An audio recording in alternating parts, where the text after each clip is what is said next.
स्वातंत्र्यपूर्वदिनी ठाण्यातील सरस्वती सेकंडरी स्कूलच्या विद्यार्थ्यांनी भारत मातेला एक अनोखे वंदन केले। धरती मातेचे चरण स्पर्श करून त्यांनी देशभक्ती आणि शेतीचा सन्मान एकत्र केलाय।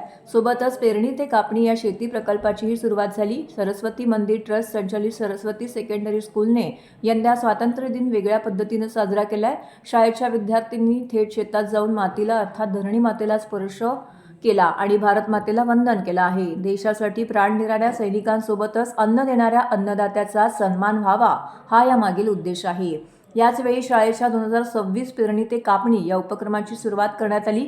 या प्रकल्पात विद्यार्थी स्वतः बीज पेरणीपासून ते पीक कापणीपर्यंत सर्व प्रक्रिया शिकणार आहेत। शेतीचे महत्त्व, अन्नाचे मोल आणि पर्यावरणाचा संवर्धनाचा संदेश देण्यासाठी हा उपक्रम राबवण्यात आला आहे। मातीशी नाळ जोडणे आणि श्रमाची प्रतिष्ठा विद्यार्थ्यांमध्ये रुजवणे हा या उपक्रमामागचा मुख्य हेतू असल्याचं शाळा प्रशासनाने सांगितलंय। देशभक्ती आणि कृषी संस्कृतीचा संगम असलेला हा उपक्रम सर्वांसाठी प्रेरणादायी ठरला।